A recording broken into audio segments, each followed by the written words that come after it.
Ex-boyfriend's mom attacked me at 7-Eleven for dadding again. They say you shouldn't see your exes, but nobody warns you about their mothers. I was 2 months into a new, happy relationship when I found out I was being watched, followed, judged, and it all came to a head under the fluorescent lights of a 7-Eleven, where a simple run for milk turned into a physical confrontation I never saw coming. She didn't just attack me for moving on. She delivered a message from my past that left me terrified to leave my house. This is more than a crazy story. It's a warning. Hey, story lover. Welcome to the Narrative Hub, Reddit Stories.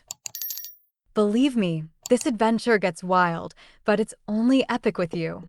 Seriously, you make this possible. Want more stories? Greater adventure? Smash subscribe right now. Smash like. Comment below. Let's go. It started subtly, as these things always do. After I broke up with Jose Turner, I blocked him. I blocked his friends. I blocked his family. I needed a clean break. The relationship had been suffocating, a slow-motion collapse of my own identity. His mother, Barbara Gonzalez, who I used to have Sunday dinners with, had been the worst. She was possessive over him, treating him less like a son and more like a prized possession. When he broke up with me, a fact Barbara conveniently forgot, I felt nothing but relief. For 6 months there was silence.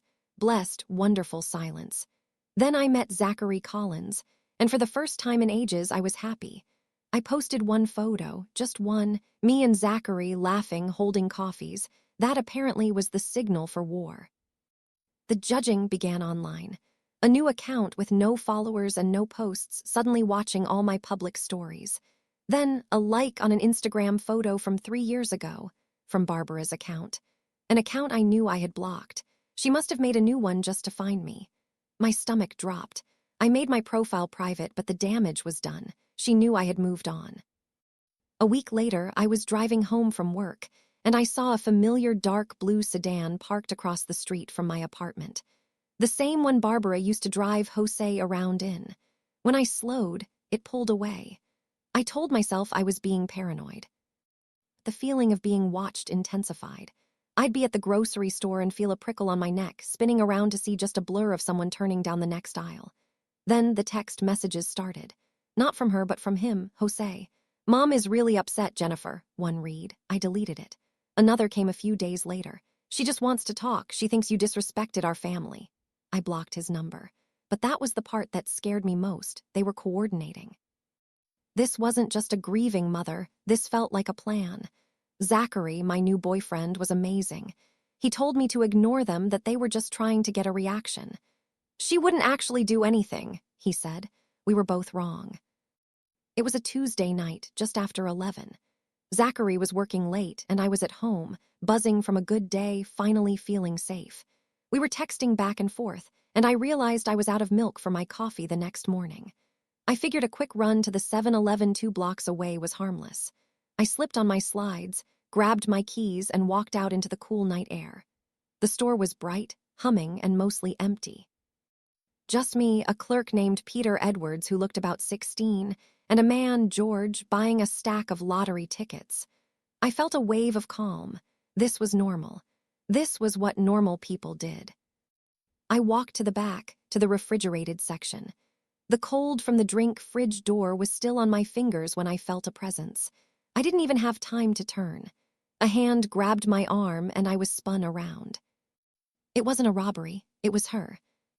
Barbara Gonzalez. Her face was inches from mine, and the smell of cheap coffee and stale cigarettes hit me like a wall. Her eyes were blazing, not just angry, but possessive.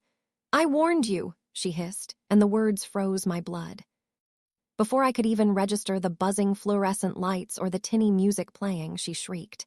It wasn't a word. It was a sound, an animalistic noise of pure rage that made every head in the store snap toward us. "You!" she screamed, her voice cracking. "You think you can just replace him? You think you can post pictures with that boy, and disrespect my son?" I tried to pull my arm away, but her nails were digging into my skin. "Barbara, let go of me," I said, my voice shaking. "You need to leave. This is crazy." "I'll show you crazy," she yelled, for the entire 7-Eleven to hear.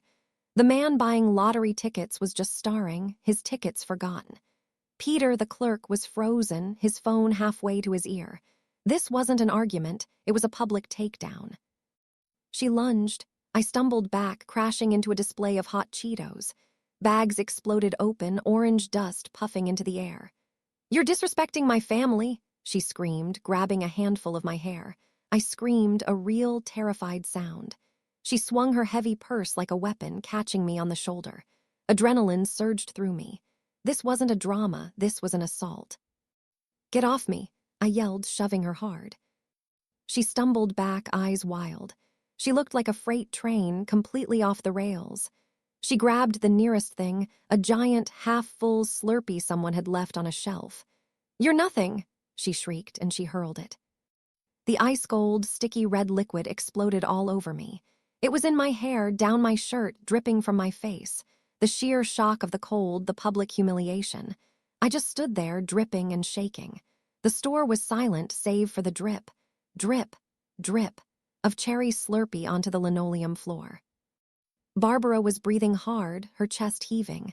She looked like she'd just run a marathon. "He wants you to know," she panted, her voice dropping to a terrifying whisper. "You can't get away." "Ma'am, I'm calling the police," Peter the clerk finally shouted, his voice cracking with puberty and panic. That seemed to snap her out of it. Her eyes widened, not with remorse but with the fear of getting caught.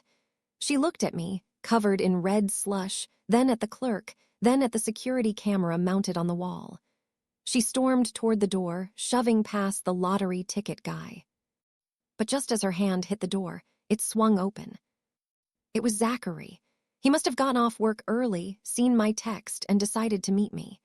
He took in the scene in 1 second, me, soaked and trembling, the floor a war zone of chips and ice, the clerk on the phone with 911, and Barbara halfway out the door. "What did you do?" he yelled, moving to stand in front of me. Barbara just sneered. She looked at him, then at me. "He'll get tired of you too," she spat, and then she was gone, disappearing into the night. The next 10 minutes were a blur.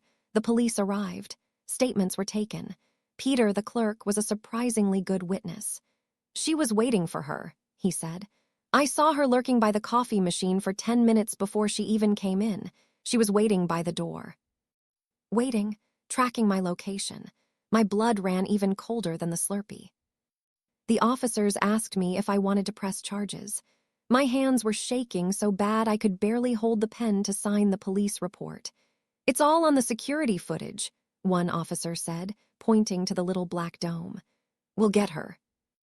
Zachary drove me home, his hands white-knuckled on the steering wheel. I was wrapped in a foil emergency blanket one of the paramedics had given me. I hadn't said a word. I just sat there, replaying every second. The screaming, the nails, the hiss of her voice. When we got inside my apartment, I finally broke down, adrenaline crashing, and I started to sob. Zachary held me, furious, protective. "We're filing a restraining order," he said. "She's not getting near you again." As I peeled off my sticky shirt, something fell out of my bra. A small, crumpled piece of paper, damp and stained red. I hadn't even felt her put it there. She must have slipped it into my shirt during the struggle when she grabbed my hair. My hands were still shaking, but I unfolded it. It wasn't a note from Barbara. The handwriting was sharp, angry, and intimately familiar. It was from Jose. One sentence. "See, I told you she'd find you. You can't get rid of us. We're family." I dropped the note as if it were on fire. The message from my past, the warning. It wasn't Barbara's rage I was seeing. It was his. He hadn't just allowed this, he had sent her. This was his message. This was the answer to the question that had been haunting me. Was this a crime of passion, or was my ex-boyfriend pulling the strings? He was pulling the strings. He was using his own mother as a weapon, a guided missile of chaos, all because I posted one picture of me being happy. The cutthroat competitiveness wasn't over a job, it was over me, my freedom. I'm sitting here now, looking at the restraining order on my table. The police caught her about an hour later, but it doesn't matter. The real threat isn't the woman who attacked me in a 7-Eleven. The real threat is the man who sent her. The man who proved that I hadn't just broken up with him, I had escaped and I was being hunted. The confrontation under those fluorescent lights wasn't an ending. It was a declaration of war, and now I am terrified to even leave my house.